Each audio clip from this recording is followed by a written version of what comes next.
Hey everybody, welcome back to Rebootleggers. This is a comedy podcast where we like to make reboots of many things. I'm Scott Owen. I'm Frank Sarah. This week we're coming at you with a very special episode. Is that the car we're driving? No, it's our speedboot, Scott. Ah, damn it. Because we're doing a speedboot. We're doing a speedboot, which for those of you who have not heard one before, this is where we selected an actor to showcase, and we kind of cast off the shackles of our structured formula, and we just very quickly reboot. And we just go Most of their work. So this week, Frank, who do we got in the boot with us? We're clocking one Mr. Jack Black. We've got 13 properties to reboot. That's leaving us about 3 minutes per boot, so we're going to have to keep it high and tight. It's going to be a quick one. Now, obviously, Jack Black's filmography is much more widespread and far-reaching than only 13 things. It just turns out most of his things are him doing cameos because he's a famous man. Dude is in one episode of many TV shows. Yeah, like Touched by an Angel, which we've already done. Yeah, which we have. You can go back and look that bad boy up. That one is a good one, in case you were wondering. In case you were wondering, our previous episode was very good. Now, Jack Black's real name is Thomas. What? Thomas Jacob Black For is real? his real name, yes. So all this time, he could have been going by TJ. TJB, yeah. TJB. So our first reboot is going to be the actor himself, right? He's TJB now. He's TJB instead of like JB. JFK or FDR. Yeah. Now, when he is doing Tenacious D things, he generally goes by JB. For Jack Black. For Jack Black, but they only call him JB or Jables. Jables. Now To Jables, get a T in there. To Jables. To Jables. Like he lives in Wakanda. I don't necessarily understand the joke, but yeah, sure. Like T'Challa, or he's got a name that's like a T apostrophe. Yeah, okay, yeah. To Jables. To Jables. We're already running out of time, so I think we should probably just get going. Hit me. What are we starting with first, Frank? Our first one is one of his earliest movie performances. There we go. It's going to be The Neverending Story, Part 3, Return to Fantasia. 1994. Jack Black appears as the leader of the school bullies, Slip. Yeah. He bullies the main character in the beginning of the movie, and then is basically not seen again. He's actually, that's not true. He's kind of the main Earth villain of that movie. He's reading the book that is causing Neverending Story to happen, and he's making Neverending Story terrible. Oh, shoot. Wait. So in the Neverending Story, when you read a book and you have an opinion, it goes in the book? I think so. I don't remember what ended up happening in Neverending Story 3. I just remember he's got the book, and he's making the world horrible inside Fantasia. He does keep it high and tight with a nice crew cut. Not a crew cut, and lots of leather jackets with buckles. Leather jackets and buckles. And the only high school group of bullies that has a name. Yeah, they go by the Nasties. Yeah, which I really thought that... I mean, I just didn't know that was a thing. Yeah, kind of like a crew. Oh, here we go. Back on Earth, the Nasties find the Neverending Story, and they use it to bombard Fantasia with fireballs and storms. Yeah, fireballs and storms. They're basically playing SimCity with Fantasia, which I think is our reboot. Maybe. Maybe not. The Neverending Story 4, the Nasties play SimCity. I think what it is it becomes like what are those Game of War? It just becomes a bad pay-to-win mobile game. Oh. Because I think that's what SimCity would be today. The Neverending Story is a phone app now. Yeah, now the Neverending Story is a phone app, and TJB gets it, and he just he pays to win, and much to the frustration of Bastian Balthazar. So then it's F2P Unite. F2P Unite. F2P being the free to play. Yeah, the free to play faction. community. So what's the name of the main kid? Bastian Balthazar Bucks. That's right. Bastian Balthazar. I also had no Bastian idea. is the king of the F2Ps. Yeah, he's the king of the F2Ps. I had no idea that Bastian was supposed to be the same kid in all three movies. Because it's a new actor. It's a new actor, and I remember seeing some of it on TV, and I was like, "Oh, they got a new kid. Okay, there's a new guy." Also, here's my other reasoning for the P2W pay to win app. Mm-hmm. It's called The Never Ending Story, but it ended, and so we got to make it into this app that gets people addicted. Because your taps, it's a crowdsourced. So then the nasties that are all paying to win, they go like put in fireballs and storms. Mm-hmm. And they're the ones giving the money. So they keep paying for more votes in the votes. Yeah, and then it never ends. It's like Candy Crush, which is still going. Yeah, it's like how things just like when you're playing Pac-Man, everything just gets faster and faster until the game runs out of memory. Right. Yeah, it's exactly like Pac-Man. It's almost identical to Pac-Man, actually. Yeah, it's very similar. So yeah, so we'll just make the movie as a pay-to-win app. We'll get TJB in there to kind of be our Kate Upton, if you will. Yeah. Oh, from the commercials. From the commercials. And that star power is really how you get the people hooked. And he'll be like... Yeah, he'll do the squeedleys on his air guitar. And he'll probably do some sweet jump kicks. Because he will, because we can't... Marvel has a lot of technology behind the youngening, but we can't make Jack Black 14 again. No. But we can get him to do a jump kick in his current body. In his jeans, yeah. Yeah, in his jeans. It's good. I like the jeans. Okay, we got to move on. We got to keep this boot speeding. What's next? High Fidelity with John Fidelity. Cusack. Now this is a John Cusack movie with the TJB in it. It has the TJB in it. Now, so John Cusack, Rob Gordon, is a music-loving everyman with a poor understanding of women, repeatedly dumped by his girlfriend. This is the one where he holds the boombox outside her window? Is that this one? I think. The iconic scene? Yes, I'm pretty sure. Okay. Not a thing you can do now because we don't have boomboxes anymore. No, we don't have boomboxes. But tell me Mr. TJB's role in this movie. What he do? Mr. TJB works in the record store that John Cusack works at. He has an encyclopedic knowledge of all things musical. Okay, so now High Fidelity is your standard procedural cop drama where it's all music crimes related, and they tap encyclopedic, out-of-touch robot man who knows everything about music to consult. Now, you did say the phrase music crime. This can go two ways. Yes. Do you murder someone to like a sonata, or is it like, whoa, you can't do that in a song. You're breaking a music crime by using that note. I think it's you murder someone with either an instrument or the songs itself. It's always a murder. Always a murder. Okay. Maybe like 1 in 12 episodes you'll have like it's a heist, but it's almost always murder.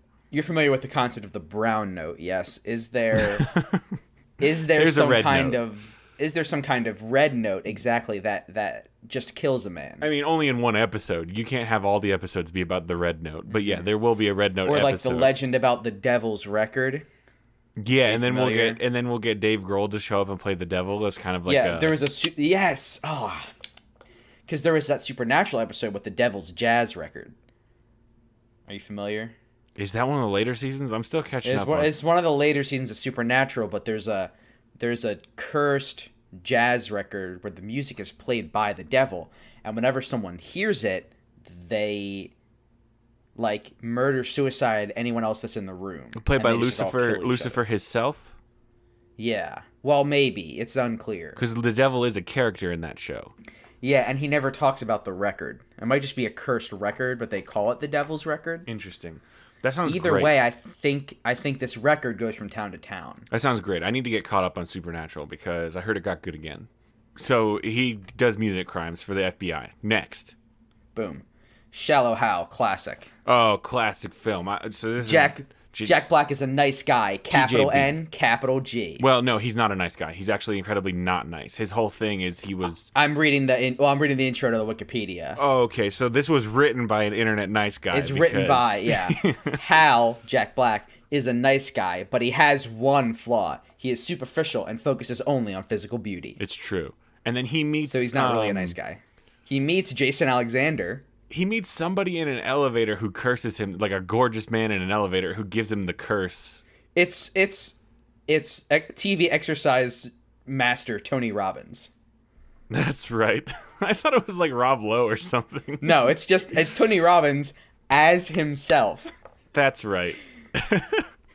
He uses hypnotism on Hal so that Hal only sees true inner beauty. Yes. Now, here's something that always intrigued me, is that so Hal is hypnotized to only see inner beauty. Yeah. But he sees it before he ever even meets the people. Right. So it's like also he magically knows. Yeah, that's actually an incredible superpower. He just objectively knows if you are good or evil just by looking at you.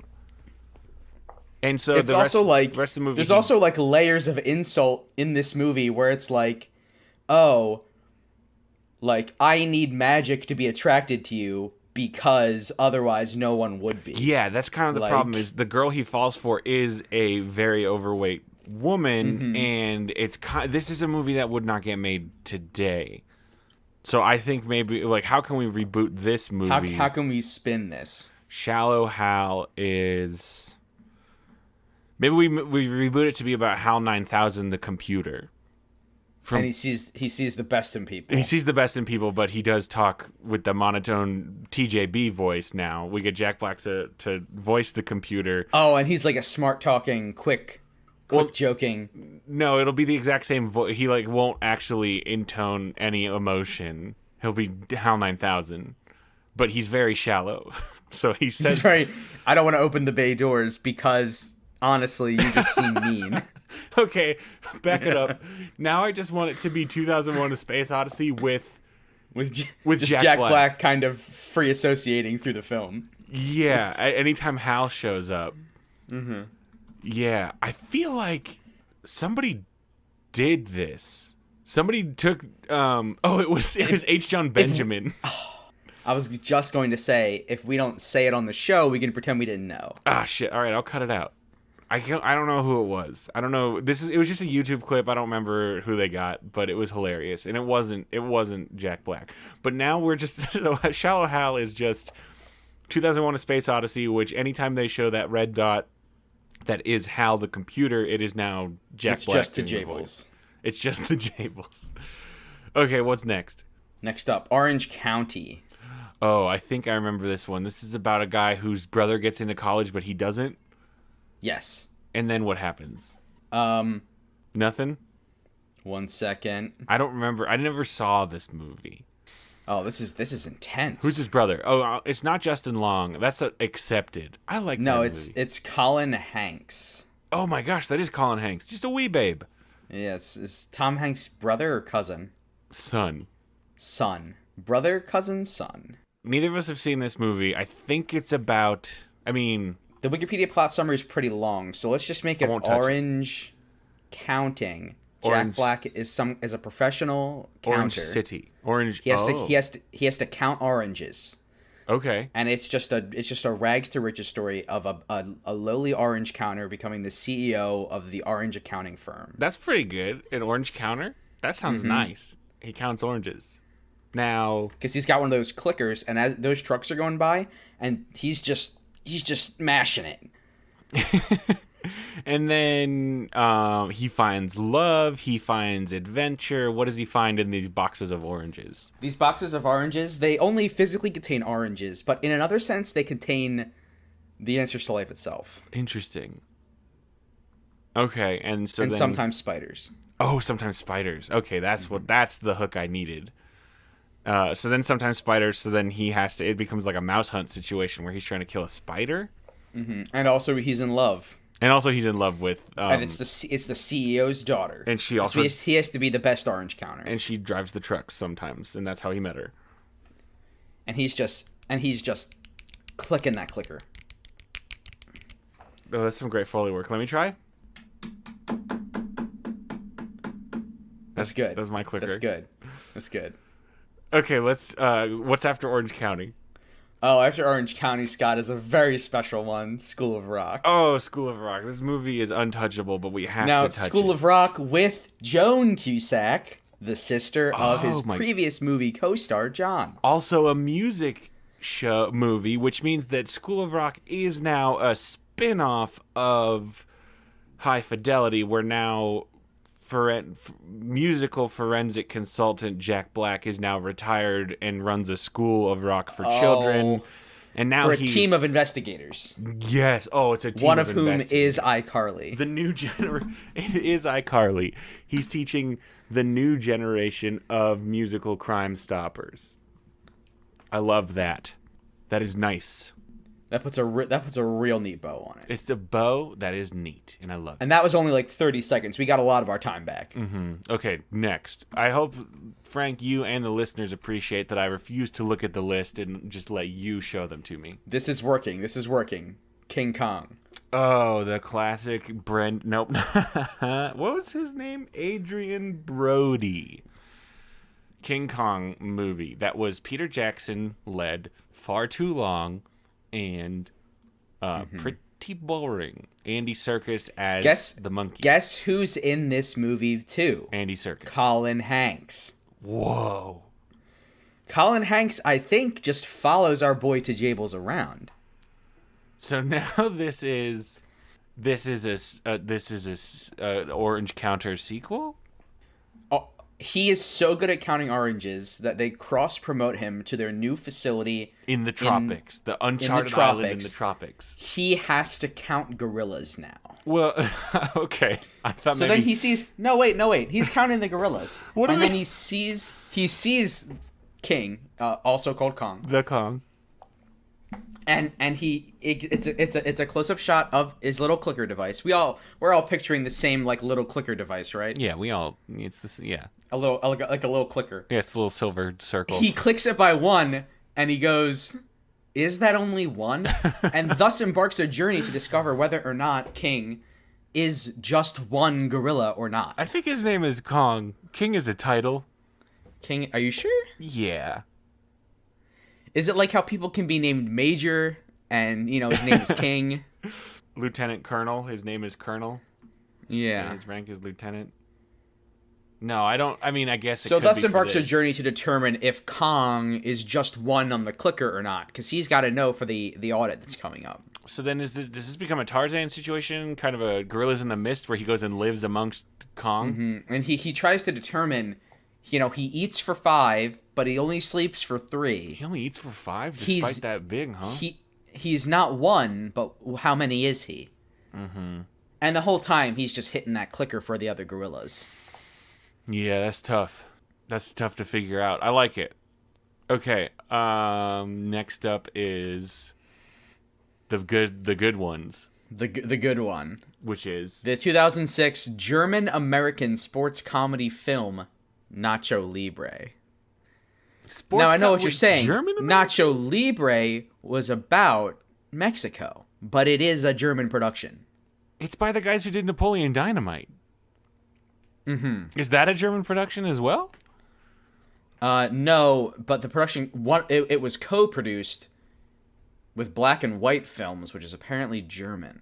No, Black and White I thought was Jack Black's thing. Doesn't matter. Yeah, Nacho Libre is surprisingly great.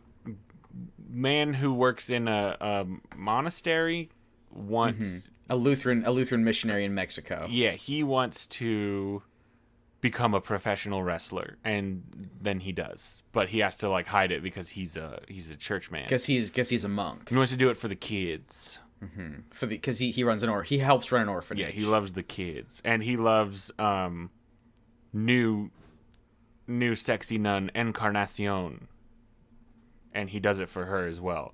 Now it sounds like you've seen the film. Oh well, I've seen this film lots of times. Okay, so you can take the reins on this bad boy. I'm not familiar. So I'm thinking maybe Nacho. His name is Nacho, and I think maybe. Does he? Okay, I'm just gonna get this out of the way. In the film, does he invent nachos? He does now. Okay. And he frees them because that's what Libre means. It's kind of like liberty. So maybe he leads a Nacho-based revolution against... And there's got to be wrestling in it still. Pagans? Does he wrestle pagans? Maybe he wrestles pagans. Maybe he wrestles the Nachos. Maybe Nachos have become sentient. The Nacho Revolution. And there is a large Nacho monster that he wrestles. Like a big gooey cheese monster. Like Pizza the Hut. Yeah, but he's got big teeth that are made of tortilla chips. That have tortilla chip teeth. It's like all razor sharp. Yeah. And he bleeds salsa, probably. He does bleed salsa. Oh, so is Jack Black the Nacho Monster? Is he the villain? Oh, I was going to say that the Nacho Monster bleeds salsa, but you're thinking that Jack Black bleeds salsa. Yeah, when you said he, I thought we were talking about Jack Black. Okay, so Jack Black bleeds salsa. It's like the movie Unbreakable. Well, Jack Black gets cut and starts bleeding salsa, and he says, I've never been cut before. I'm the Nacho Why Monster. is there salsa in my body? Am I your son? Oh, I see. We still took this in two different directions. I thought we were just saying Jack Black was the Nacho Monster now. But you're saying he is... Oh, like metaphorically speaking. No, I mean... I think he's the Nacho Monster's son. That's kind of a good twist where it turns out that's where he gets his... Because then he has to choose between his own father and his orphanage. Because he himself, we reveal at this point, is now an orphan. Well, he thinks he was an orphan until he finds out about his Nacho father. His Nacho father, his Nacho Monster father, because his name is Nacho. Nacho Monster father, that's correct. And he does... That's how he gets his good wrestling powers, I think. It's from being half Nacho Probably, Monster. yeah. It's from being half Nacho. Because he can bend with the best of them. He can bend it even more than Beckham. Yeah, he doesn't even play soccer. And yes, I think a child does dip a chip in his blood and eats the salsa. Oh, God. I don't like that. Because that's how it's salsa. It is salsa. It's just, it's food. What child wouldn't? Did they eat the monster once he kills it? Even though it's his father? That gets messy. Yeah, no, I don't think they do that. No, I mean, it literally gets messy. Oh, so they do. Okay, yeah. That Unless it's too emotionally messy. That's tough. No, I think let's leave it. It's fine. That's good. He eats him. Okay, what's next? Next up is a Sundance Film Festival All-Star, co-starring with Mos Def in Be Kind, Rewind. Oh, boy. So, short version, Be Kind, Rewind, Jack Black runs a VHS rental store. You guys can Google that if you don't remember those. Yeah. He, for reasons that are dumb, he tries to attack an electrical power station, Jack Black, out of anger. And he becomes electrified. He doesn't have to go to the hospital or anything. And so every time he touches a VHS tape, he erases it. What? So VHS store that's not a good power to have if you're a VHS rental store employee. Yep. So then the VHS store is in danger of closing, but a woman, played by Mia Farrow, has the power to make the decision to keep it in business, and she says, I want to rent Ghostbusters. Since he erased all the tapes by accident, Jack Black says, oh, we can have it for you in a week. And then him and Mos Def have the idea to go out in the backyard with a video camera and make their own Ghostbusters. Yes. And they tell her that the movie has been, quote unquote, Sweded, imported from Sweden, at much higher quality, but that's why it'll take a week to get there. Oh, he's selling it up for high quality. Interesting. Okay. So then, basically, it works, even though it absolutely doesn't deserve to. Okay. Yeah, it doesn't seem like it should have. Does not seem like that should have worked. Okay, so in this new one, his rewind... Oh, no, he can't rewind. He can erase. He can only erase. So is his power now that he rewinds every tape he touches? Maybe his power is that he rewinds everything he touches. Oh, we're going like Chrono Blasters. Yeah. So maybe now he's a super hero? Seems more of a villain power. Maybe he can only rewind time while people are watching a VHS. Maybe his power is VHS based and he has to use a VHS to rewind time. Yeah. Okay. He's got to put the pencil in and, like, get it going. He's got to really crank on it. He's got to really crank on it. Yeah. Okay, so he's got time powers that are VHS based. He's got one of those speed rewinders That like on his wrist. Oh, like on his hip? Oh, wrist is even better, like okay, Yu-Gi-Oh! Yeah, like Yu-Gi-Oh! For sure. Does it have to be a movie related to what's happening? Like if it's a car chase, he has to be rewinding Rush Hour 1? Yes, that's very good. I like that a lot. So like when someone has guns, he has to rewind RoboCop. God, anything with guns, really. Yeah. I love this. I love it. This is good. And then he fights somebody. He fights Ghostbuster. Oh, he fights ghosts, which are the. Yeah. So then he rewinds ghosts into people. Every time you don't rewind a tape before you bring it back to Blockbuster, it makes a time ghost that's angry. Oh, nice. It's angry that it hasn't been put back yet. Nice. That's good. I like that. Yeah. I like that. Where are we at in the list? We have 1, 2, 3, 4, 5, 6, 5 films left. 5 films left. Yeah, we're tracking right on time. Hit me with that next film. The next film, Scott. It's an entire series. Oh, Kung Fu Panda. Kung Fu Panda, an American classic. This is about a fat panda who wants to be one of. He wants to be one of the. What are they called? The best. Yeah, but no, but there's like 5 Kung Fu masters. Masters sounds right. He wants to become a Kung Fu master. He wants to be one of the Furious 5. The Furious 5, which would make However, him joining would make it 6. And then the alliteration is lost. But so they're all animals, and each one, man, I'm going to watch this movie later today. And each animal is a master of its self-named style. Yeah, so you got mantis style, tiger style, monkey styles. Crane style. Crane style. What was the last one? Tiger, monkey, mantis, viper, crane. Viper. Forgot about Viper. And then there's Master Oogway, who is tortoise style. But and then the other one, who's a red panda. Mm-hmm. And then Jack Black, Poe, the panda. Poe the panda, who has to discover his own style, and his own style is it's lots of farting and tummy. It's lots of sitting down very hard. It is a lot of sitting down very hard and eating things quickly. They really lean into the panda ethos. Yeah, so in the first one, he gets good enough to become a champion. Well, he finds out he's the chosen one, and that they have no choice but to train him. Right. And who are they fighting in the first one? An evil sexy panther. I thought that was the second one. Who are they fighting in the second one? Is that the second one? In the third one, he discovers the island of pandas and finds his real parents, and it turns out that he's not an orphan, and then he teaches all of them to fight. Oh, yeah, because he did believe that his father, who is a crane and not a panda, was his biological father. I think his father's a duck. Is a duck. Okay, same thing. Okay, here we go. The villain is a snow leopard in the first one. Oh, so then and then he's sent to prison. And he uses cool chains. And then in the second movie, he breaks out of prison. No, he's the same villain in both? I honestly don't remember. In the third one, they fight something that like turns people into jade, and then he has to fight jade versions of them, and it's kind of cool. Oh. Yeah. Okay, so what's happening in our reboot, Frank? What does this Kung Fu Panda become? So, Kung Fu Panda is already a pretty good showcase of Tajable's general skill set, right? Mm-hmm, mm-hmm. So, the only thing that we're missing is the music. Yeah. So, what if he has to learn how to fight ghosts with rock and roll?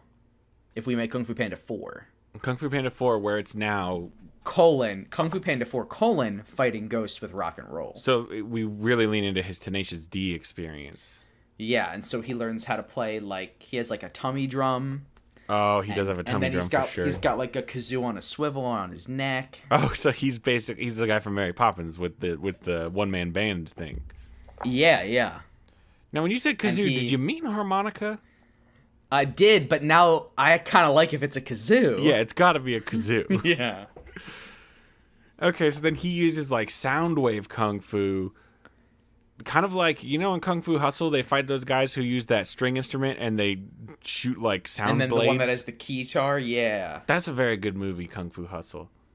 So this is Kung Fu Panda Hustle 2, 4, fighting ghosts with rock and roll. Fighting ghosts with rock and roll. I love it.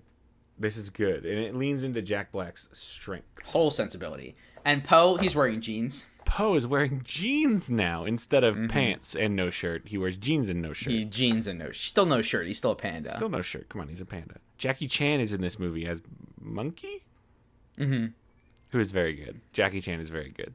Yeah, it's always good to see. Good to see Jackie. He's a worldwide. Still does treasure. all of his own stunts in Kung Fu Panda. Yeah, I believe it. That monkey looks real. Okay, what's next?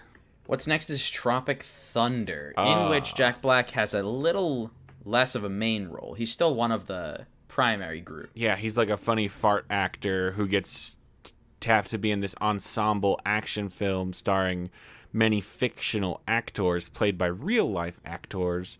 And then it turns out the situation they wind up in is a very real, dangerous situation with some drug people in Nam. In the Nam. The Nam, yeah. And so Jack there's Black's a whole funny thing where they who does drugs.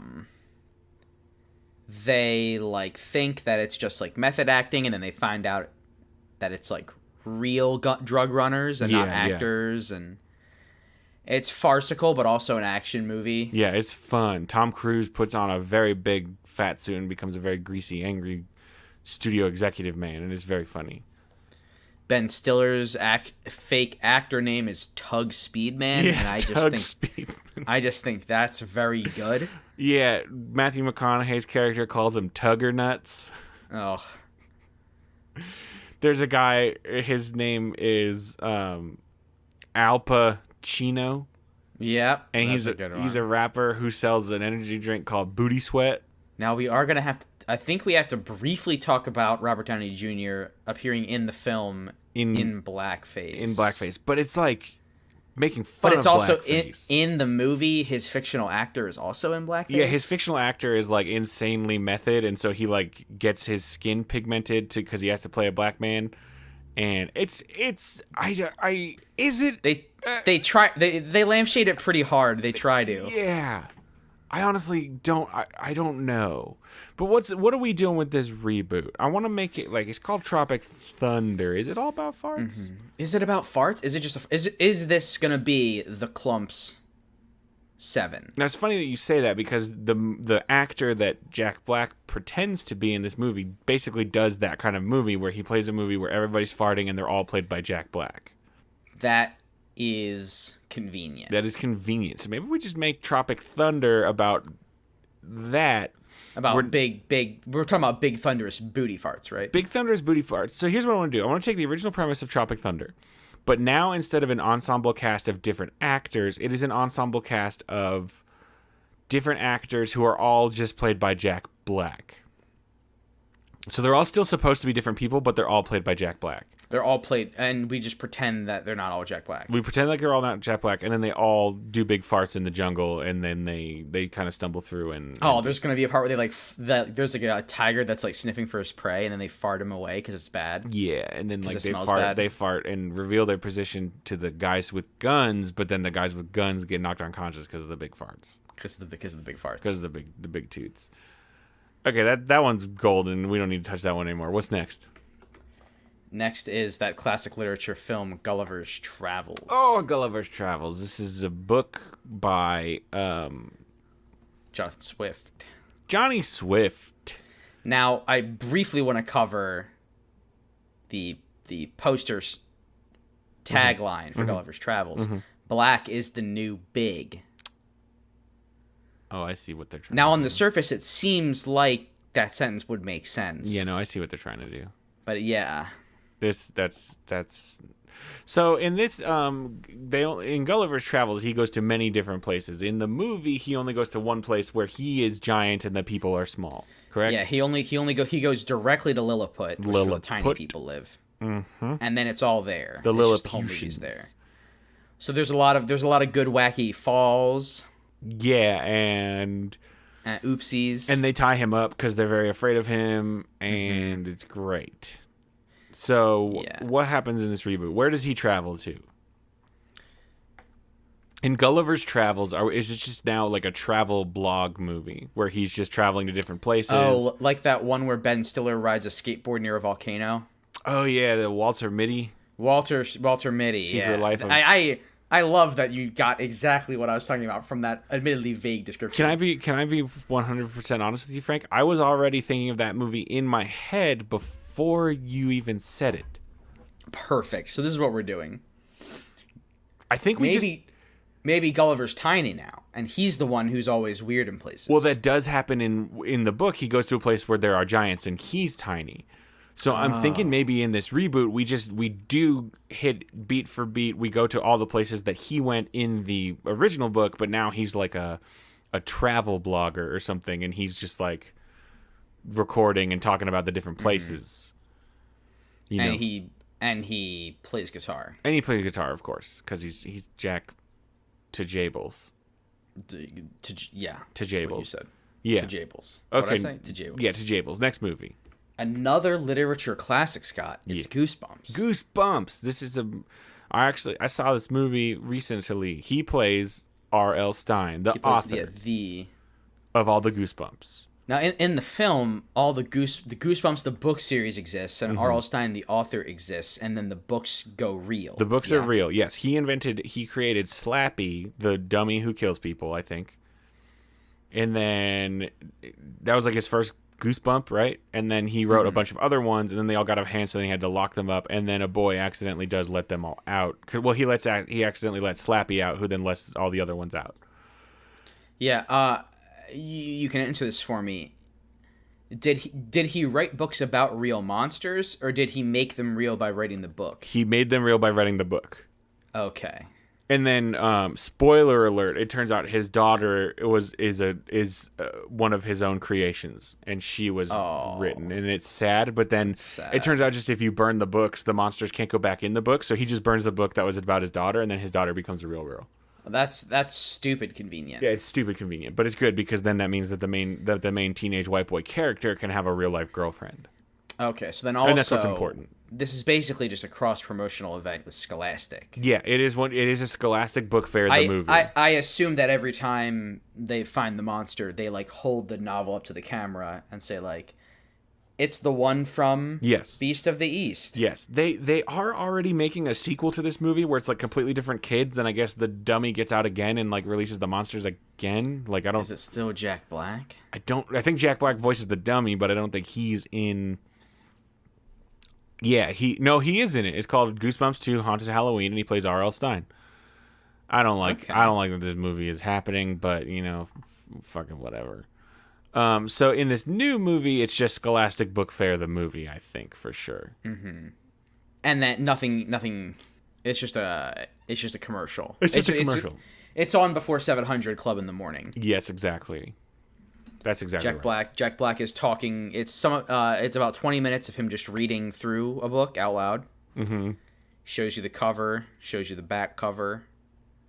Take some caller questions in. Take those questions. And he goes, "Oh yeah, the beast from the east. It is a Yeti. Thank you for asking." It is. You know more about the Goosebumps than I do, for sure. I really just know the one that I've kept hitting over and over. Beast from the East. I really just have the one under my belt. There's also the one where there's a snowman, and the snowman is evil, but then that's not the Beast from the East. No, because it's the guy. The kid's dad dies. Jack Frost, the movie, and then the dad. Well, no. There's a movie Jack Frost with a sort of, but there's a Goosebumps with this too. There's a movie where the kid dies, the dad dies, and then Michael Keaton becomes a snowman. I'm familiar with the movie, but this is different because this isn't a Goosebumps. He says I'm your father and I'm back, but the entire time he's just an evil monster tricking the kid. So he's not. So Michael Keaton was bad the whole time. In the book, yeah. The book that Jack Frost is based on was a Goosebump. I don't know if they're related, to be honest. The Goosebump. There's a Goosebump about a dad snowman, and then there's a movie. Because in the Goosebump, his dad really is back as a snowman, and then the kid.